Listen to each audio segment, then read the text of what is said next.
All right, what's up? Welcome to the Gossip Intellectual. Oh, I got water on my shirt. Welcome to the Gossip Intellectual, where we talk sports, politics, entertainment with me, comedian Royce Wynn. Excited to be here as usual. Hot. I have an AC window. I have to put my AC window on right now. We're double fanned up. I got the little black fan, and then I got the big ass white fan. We're taking it back to the 80s and 90s. Okay. You don't want to waste AC. Get a fan. Put a fan on yourself. I literally have the oldest looking, just gray and white fan. My whole apartment is just taking it back to the 80s and 90s. God, please get me out of this place one day. How are you? End of the week. It's been a fun week. Crazy week. The news is just crazy and crazier. We'll get into all of that. I like when the weather's warm, it's just better for my mood overall. So I'm glad it's finally summer, June. Right? Yesterday was like the official, like it's hot. It's hot now. Okay? Get your shorts out, get your AC on. Before it was like, is it 1 foot in? We had like 1 foot in, 1 foot out. But now it's like both feet are out. And we can live our best summer life in New York City. So happy for that, man. You can just, life is just a little bit easier when it's warmer. You can just go for a walk. It's just things feel lighter. All right. Even though my life is kind of in shambles, it just feels a little bit easier when the sun's out. Get some sunshine on your face. That was a bad impression of Richard Pryor's Mudbone character. Get some sunshine on your face and live your life. Okay. I'm gonna try to get spray, tanning spray, because I get like 2 shades darker. And you see my true African side when summertime hits. When I was younger, my mom would be like, "Oh my God, you're blurple, Royce, you're blurple, my little chocolate son." That's it, man. I was in summertime. I don't know. It's something about the summer where it's just like I'm outside. I'm ready to flirt and be out there. So more in a flirtatious mood and looking at other girls, which is good. Right? I feel like last summer up until fall, I was like dealing with these crushes and all in my head, and now starting to step away from that a little bit and see what else is out there. So excited about that. That's it, man. Got my coffee this morning, and that was pleasant, right? I looked up and I was like, I'm the only dude in there. It was like 8 girls in the coffee shop. So I don't know. That was fun. That's it. All right, it's a lot of new stuff, so let's get into that. Okay, so yesterday was explosive with Elon Musk and Trump having the biggest beef in media history. Okay, all these shows been trying to make money off of beef, and it's just like you can't go with production. You got to go with real life.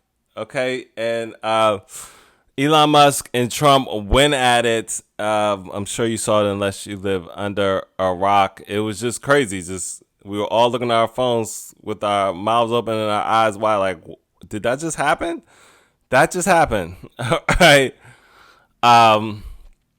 So just the big beautiful bill, which I said turned everything ugly. Elon Musk had kind of like subliminally said he's not happy about it. Then he got a little bit louder, like I'm really not happy about this.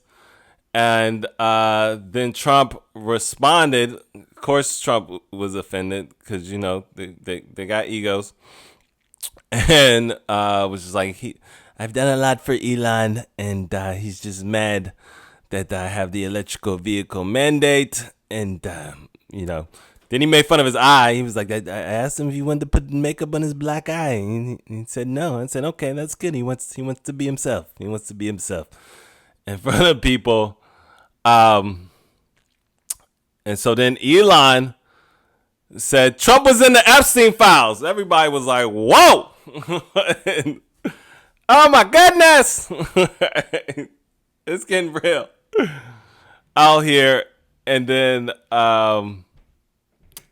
what did Trump do? He said he was taking away Elon's all of Elon's government contracts, basically. So anything Elon makes money off of, Trump was like, what was the exact words? Hold on, let me look real quick. I can. Hold on, I think I have it in my home. Give me 2 seconds. Okay, yeah. So Trump got mad. He said the easiest way to save money in our budget, billions and billions of dollars, is to terminate Elon's governmental subsidies and contracts. I was always surprised that Biden didn't do it. Okay. So it's just Andy Cohen, beef level produced, catty. Everybody's just like, the girls are fighting. We're all making jokes, but in reality, this is the saddest version of government you could ever see. Just two powerful men going back and forth over the internet, like two girls on social media.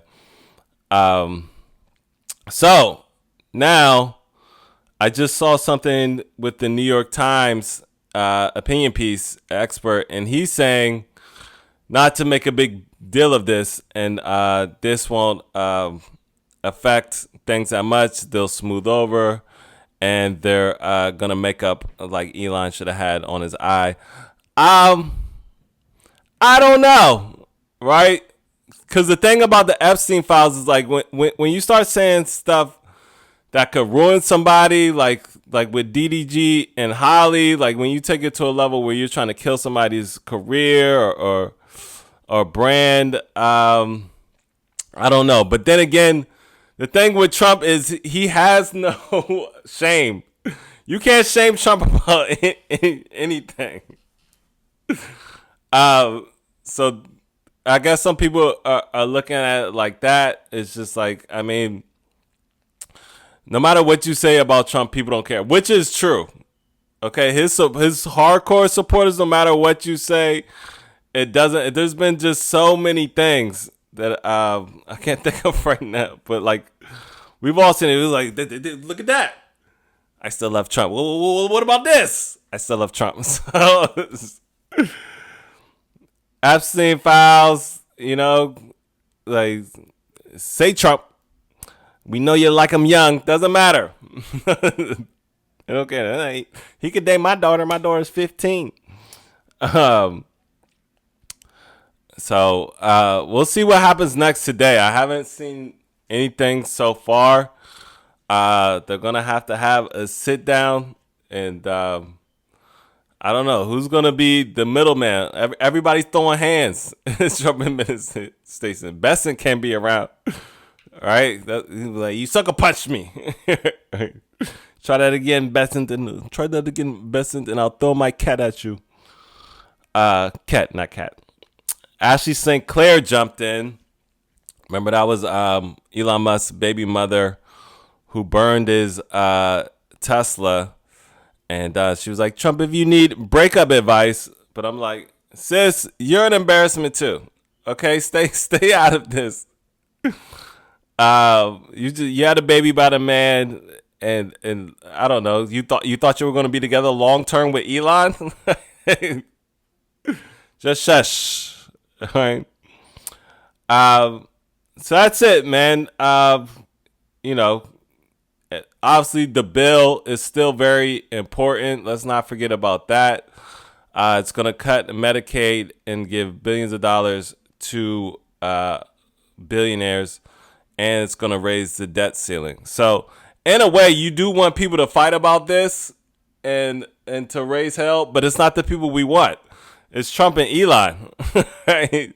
It's like, We need other people to be loud about this too. Get a black eye over the bill, okay? Um, so yeah, we'll see what happens. Our government's in disarray, but we're a laughing stock. Just imagine around the world, a lot of people getting physical. Okay, the French president he caught a mush, and Elon Musk got a black eye, and America has a black eye on itself for how our leaders are running the world. Okay, so city boys down 1,000.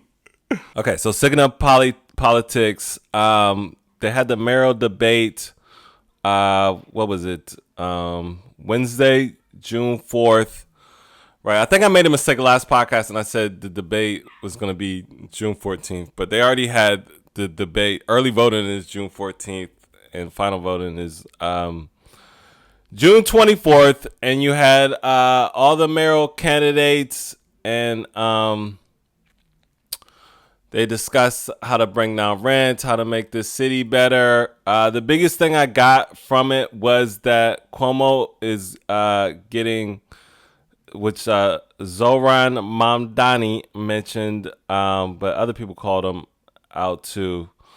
Got $1 million from DoorDash because they were talking about how the people ride the city bikes too fast, and the delivery people are crazy out here. As somebody's out here all the time on the road, they ride their electric vehicles way too fast. They're constantly getting into accidents. And I'm just like, man, I always think about, like, if I ever had somebody to ride my bike with around the city, like, I would never do it. Because it just, you have to drive so defensively and just always be aware of somebody doing something completely reckless. And the most reckless people are the delivery drivers. It's like, it's a miracle that your food makes it there without something happening. But I'm sure if you work in those fields and look at the numbers, like, those guys are getting into accidents all the time. And it's sad they're risking so much just to get your food on time and barely getting paid. But DoorDash has enough money to donate to Cuomo. I turned it on late, so I did think they talked about the trains a little bit and said they would work on the trains, I guess, getting faster. I was watching an interview with Zohran today. He said he wanted to try to get the trains faster. They asked if they would stand up to Trump. So this is where Cuomo has, I guess, more leverage because he's dealt with Trump and he has experience. So they're talking about the anti-Semitism with Columbia University, and Trump will try to bully you to get his way. And Cuomo can say, hey, I've stood up to this guy before. I've had experience dealing with this guy. But overall, I just felt like Zohran was for the people, and he wants to do a rent freeze by taxing corporations in the city and taxing the 1%.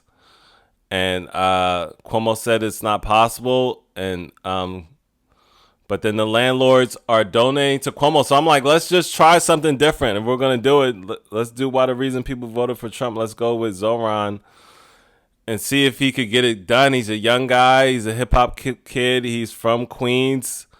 He wants to do city-owned grocery stores.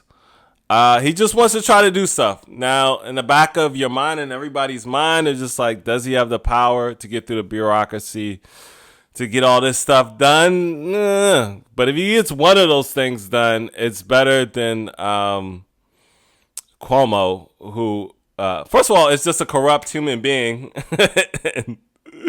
and just wants his power back.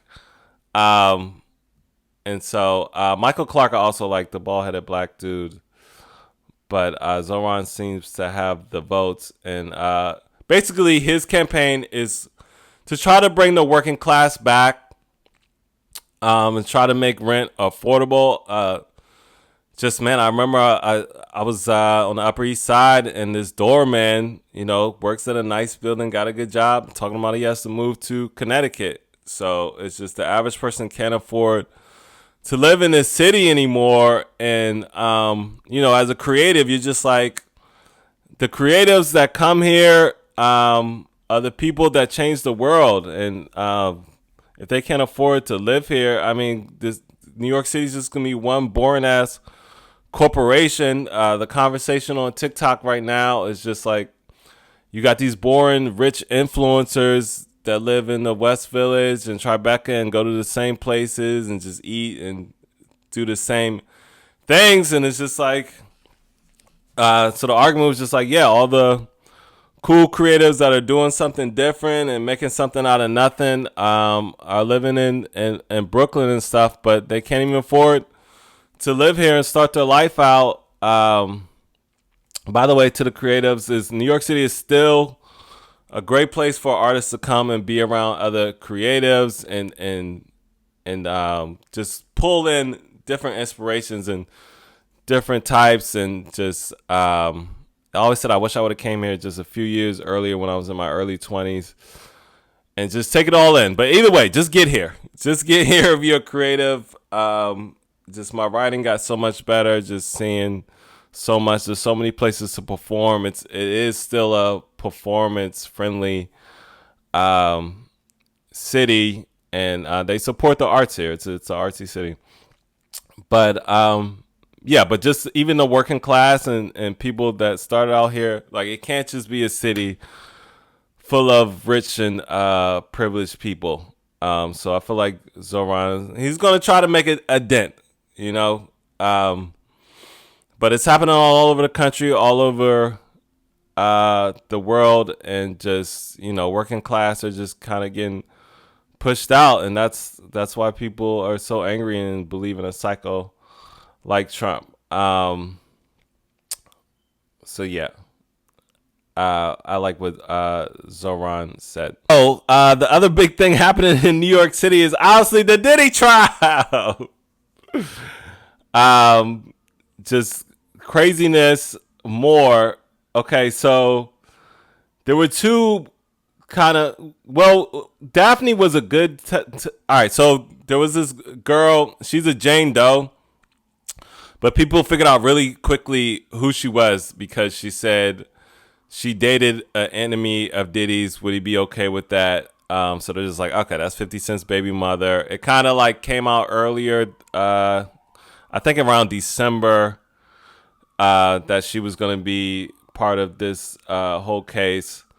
And 50 Cent and her went back and she accused 50 Cent of rape because he was embarrassing her, calling her a little sex worker, which she ended up being pretty much. So people kind of came down hard on Daphne. After I finished reading the testimony today, I was just like, I kind of felt a little bad for her. But people were just like, girl, you in your 30s and you doing freak offs with Diddy, like, come on now. All right, but everybody has different experiences in life and has different ways of going into relationships.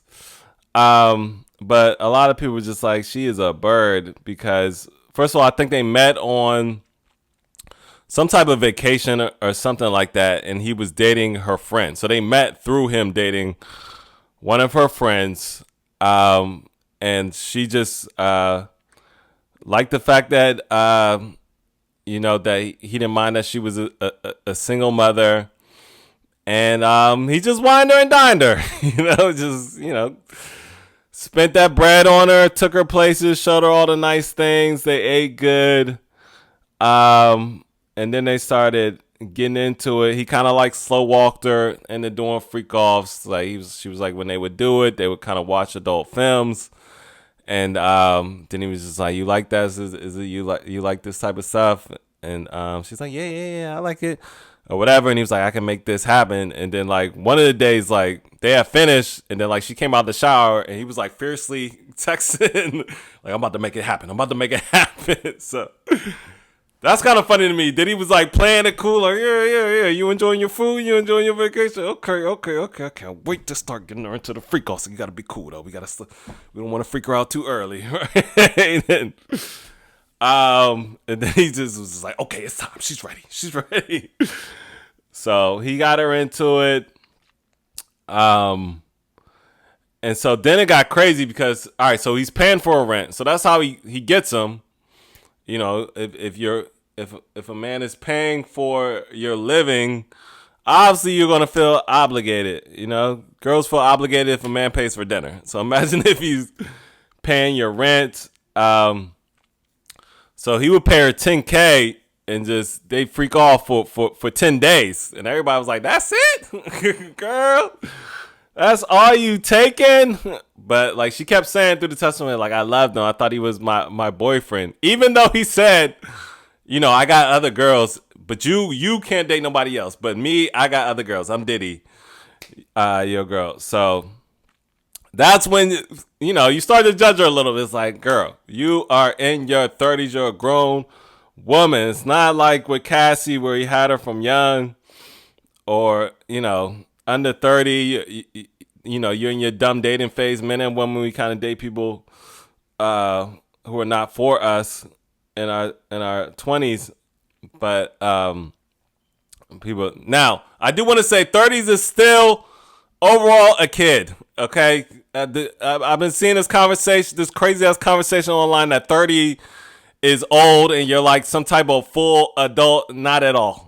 Okay, I know they said the frontal lobe finishes at 25 or something like that, but 30, you're just getting started. Okay, that's still super young in the grand scheme of things. Even if you're only living till 70, you're basically a 20-year-old with a little bit more experience and a little bit more money. But 30 is not old. 40 is not old. Like you're still pretty much a kid doing kid things for the most part. So please, okay, I wouldn't say you're like a full grown adult until like 45. By that time, like everything is slowed down. Music is too loud. You just want everything to be peaceful and quiet. By the time you're 45, until then, you're still going out, you're still partying, you're still jumping all around the place. So please, get out of here with the old stuff. But, you know, we are looking at her like you're old enough to know a little bit better and to not be wined and dined so easily and maybe look at the character of a person. But I don't know. Diddy was probably larger than life. His confidence was probably through the roof, even though that is a front because obviously he's a very insecure person. But to her, you know, the flash, the clothes, the cars, whatever, got her. Okay. By the way, she's super bad. So just some of the details were wild. Like they would have 18-hour freak offs. Right, obviously, this is when she starts to not want to do it anymore. She tries to express to him, but by this time, he's got her. He's in her head. He's talking down to her. He's forcing her to do this. She's asking about condoms. She's trying to get the dudes to wear condoms. Diddy hated that. Would not let her wear condoms. Just lied to her. Just like, everybody's tested. Everybody's good. And she said one of the escorts kind of laughed when he said that, which also shows the escorts not as innocent as they're acting. This was wild. So she said the escort would finish on her, then her and Diddy would go in a room and do stuff, and she was like, Diddy liked that. So they did chest to chest with sperm in between them. And Diddy liked that. She said he liked to play with it. Like a kid is playing in his food. Okay. So that blew me. I had to pause. I was like,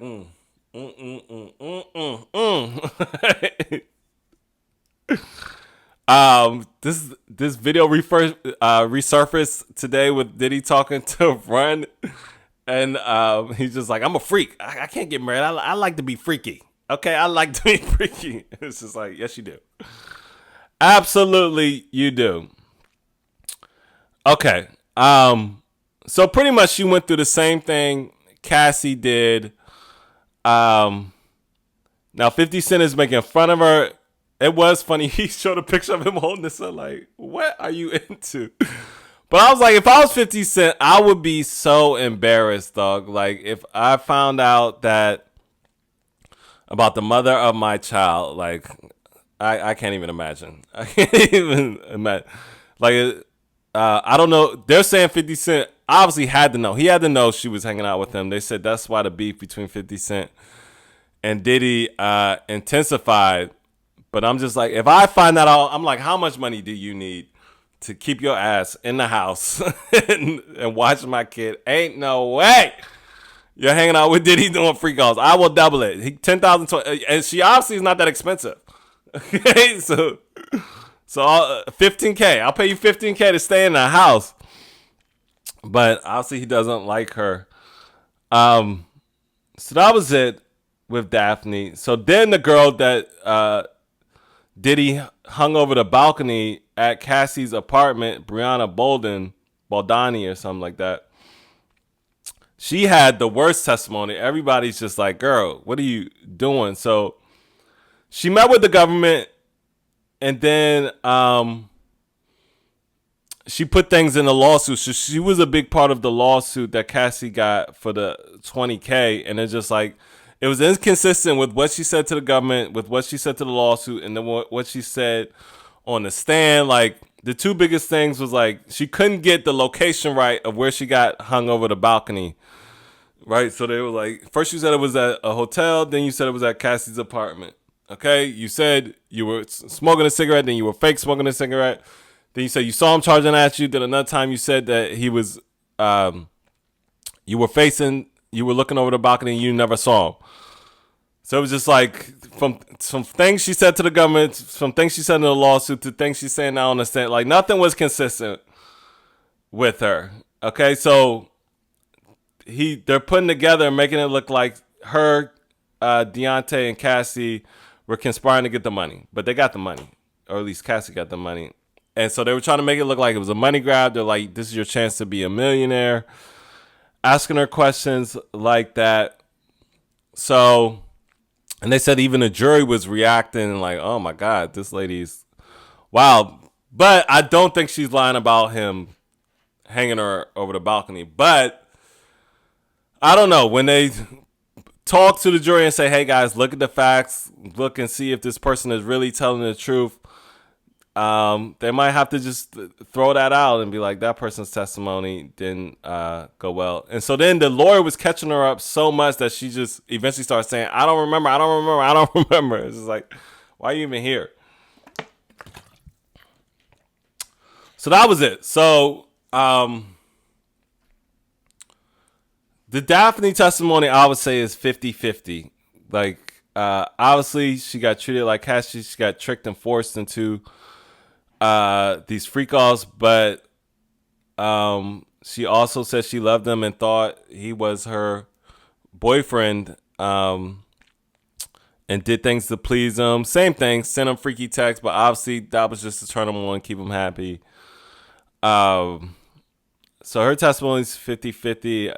Obviously that helped the prosecution a little bit more, but the Bryana Bongolan, however you say her name, testimony definitely was in the favor of the defense, and didn't go well. She didn't look confident, didn't sound confident. So during her testimony, they said Diddy kept looking at the jurors like, yeah. Right? So I thought that was funny. It was like Diddy's just trying to inspire the jurors to be in his favor, to the point where the judge was like, listen, I'm going to kick you out of the courtroom if you keep doing this. You can't keep doing this. So apparently he's been doing that for a while. So that probably gives Diddy confidence, though. Every time somebody is a little inconsistent or lying, I mean, you know, the mental gymnastics that your mind is doing, and you're trying to stay positive. He's obviously a very motivated, positive person, and been through a lot of trials and tribulations. So that's probably giving him energy. Or it could be acting. It could just be a strategy. I mean, you don't want to be in court not looking confident and not looking innocent or sad or ashamed. So that's the update on the Diddy trial. Just freakiness, nastiness. Diddy is a wild boy, if anything. Should have been Wild Boy Records for sure. Okay, so speaking of trifling ass men, okay, Duke Dennis from A&P. So A&P is Kai Cenat's streamer group, conglomerate, whatever. I think I don't know, it's 4 or 5. The ones I know is Kai, Phantom, Agent, and Duke. Yeah, that's the only ones I know. I think it's more, though. I think it's like 2 or 3 more. Anyway, these dudes are huge streamers. All right, Kai Cenat, one of the biggest streamer. I think they said he's got like a $10 million deal or something like that. So when Kai was doing his streams with Kevin Hart and Drewski, like Duke was like the cool one, right? Like he's the oldest one, and they kind of paint him in the picture as being like the ladies' man. Like every time they were out with some girls, they'd be like, "Don't let Duke talk to your girl." There go Duke again. And I remember like last year, like he walked in a room and he just had a vibe to him. And then he got named like the Riz God. They're like, Duke is Riz God. Duke is to do with the girls, right? So then Duke was like, dog, I'm not messing with no girls. I'm celibate out here. So he was just like the one that everybody like liked when they were just like, that's the one that gets all the girls. Like if I was on that level of streaming, I would want to be like that. I was living through them and I was just happy for them. I like them. I think overall they're pretty positive dudes. And I was just like, man, they work really hard. I think they're really creative. Like it's always some type of prank or something. They were just going viral all the time. So I was like, I like that. I like to see, young black dudes just focus, having fun, and working hard. Then, these past couple of days, they were like, Duke Dennis's baby mamas have come out. Duke Dennis has kids. It's like, what? Duke Dennis has kids? Because mind you, he had painted himself. Oh, he went to this, they had some type of event, and like, the girls were all over him. Like, celebrity women were talking about him. And so I was just like, he is the man, right? So then they said he has kids. And so everybody's trying to figure out how many kids. And I'm not believing. I'm like, it's no way he's got this many. So people are naming, they're saying he has like 8 kids. So he's like, y'all, I do not have 8 kids or 7 kids, right? And then he stopped right there, okay? So then this girl tell the whole story about how she basically had an abortion by him because she didn't even know he had kids. He was acting like he didn't have kids, but people on the live were like, he got kids. Because these dudes, they film everything. They go live all the time. And then she was like, he was just being weird about giving her money for the abortion, and he was acting like he was, but he kept stalling. And she was like, I just went and got it and called him a weirdo, and he never did it. And she was mad because they edited something, one of the lives where she said she was about to go home, but it made it look like she was going home with him or something like that. Cute girl, by the way. So then she's talking to this is the main one. She seems like she still deals with Duke a lot and talks to Duke a lot. So she's talking to her. I think her name is Bryana. And she films it. And she's like, girl, I think he has 6, and that's all I know. But it might be more. They're like, girl. So I'm like, he has 6 kids, and he's been presenting himself as this focused, celibate, single man, and he's the most irresponsible man out there. Right? So it's just, again, we found out who a person presents entertainment-wise, interview-wise, is not who they are in real life. And he's not even telling these girls the truth. Stuff like that. STDs, kids, you let people know immediately. Hey, this is what I got going on. But they're saying the girls are saying he's not really exposing that. And so he's trying to flip it like, y'all are all in my business, y'all are being weird, which is partly fair. But we're like, nah, dog, we're not dumb. You hid this for your image. You were protecting your image as well. And then some of them are like, he's not even like visiting the kids. Like he's sending money, but he's not visiting the kids, which is also weird. And I'm just like, you're not even that busy. Okay, you're streaming. But somebody like a Nick Cannon who's like producing TV shows and got a rap career and all, that's a little different. But it's like you're on stream. You could have, I don't know. But they said he kind of did like move closer to them or something like that. But they're saying he is a deadbeat physically, visitation wise, to some of his kids, and I'm just like, that is wild, dog. That is wild. And I'm just blown away because I was like, you were one of the dudes that these girls love. I'm going celebrity woman love, like A-list, B-list, C-list. We're like Duke. Duke is one of the ones, right? That are like in his age range, like 25 to 35. And he's a trifling ass dude. So I say, ain't nothing like Duke. You're not a winner. You're a loser. For sure. You cannot be trusted. So it's not even funny. At first it was funny. It was like, oh, you got 2 or 3 kids. That's wild. Now I was like, whoa, you're not a decent man. All right. So I'm like, city boys are down 1,000. Like if girls don't want to trust men at this point, y'all got it. What are we gonna say?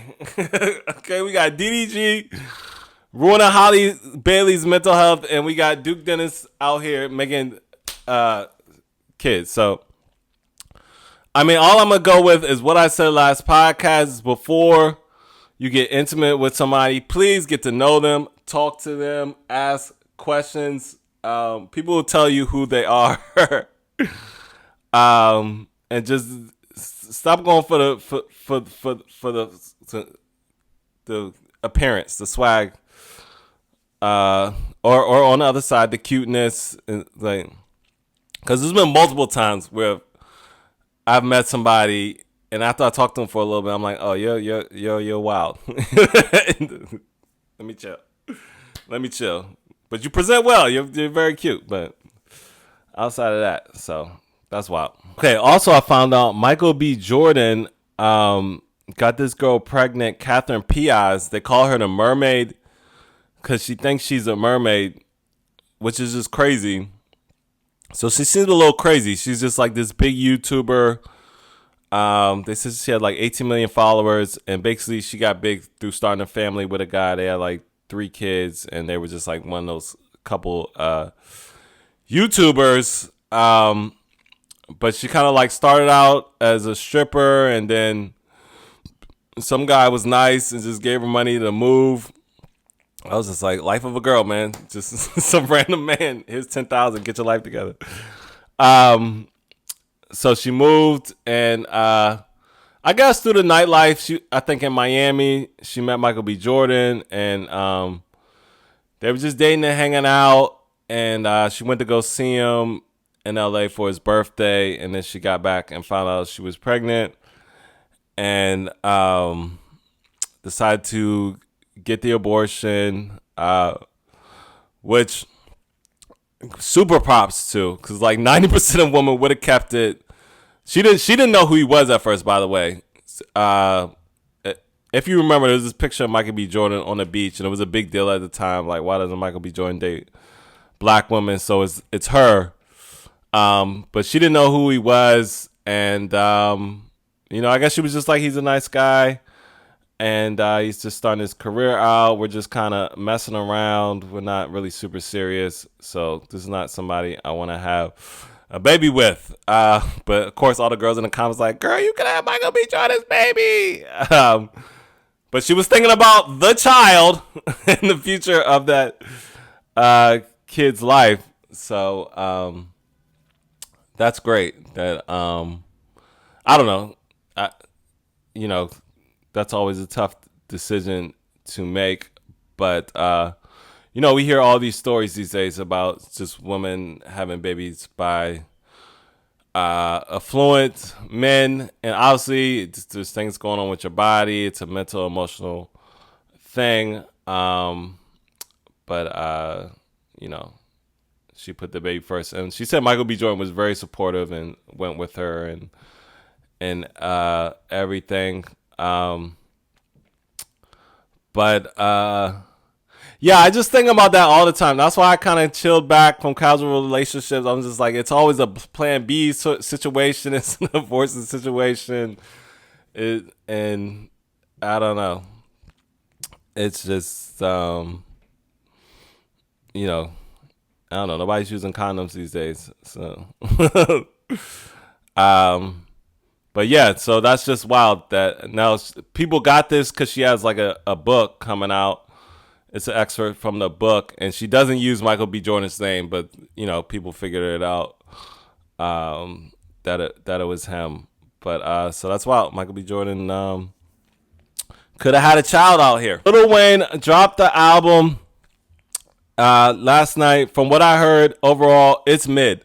Now people are saying it's bad. Now I did see academics say, "Oh, watch out, Wayne's coming." And Drake's on it. So you're like, okay. Not okay. It was not okay. So I listened to half of it, and it's not terrible. I'm thinking it's gonna be bad, but I'm just like, actually, I didn't think it was gonna be. I was thinking it was bad because from what I saw on X, but it actually, from what I've heard from Wayne, like he hasn't put out anything that's blown me away in a while. So I'm not expecting it to be great. But it's not as bad as people are making it seem. It's definitely something you could listen to, something in the background, certain settings. So welcome to the Carter intro. Solid. Now, what I said, Wayne, when athletes get a point in their career where they can only they can't play a full game. You got to start resting them. They got to play every other game. That's where Wayne is with raps. Like he goes hard for like a good 60 seconds, a good 90 seconds, and then it starts to fizzle out. So every song is just like, okay, came a hot, okay, and it fizzles down. So that's how Welcome to the Carter was. Bells, it was kind of like an homage to LL Cool J, not the greatest homage, didn't come off that great. What is the song called? Hip Hop. The hook was the best part. Let me just pull it up real quick so I can get the right. Oh, here we go. I still got it. Is the song? Yeah, it's called Hip Hop. So whoever was on the hook, he has some good hooks. It's an album of hooks. That was good. Sharks, MAGA Jelly Roll had a good hook from that. Big Sean definitely watched Wayne on that. Saved the song. Is it Banned from No? Yeah, Banned from No.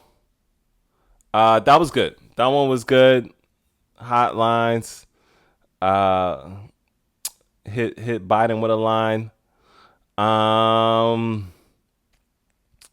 The Days I really liked. I think that's the one with Bono. Just a feel good song. I felt like that could be a single. Little inspirational vibes.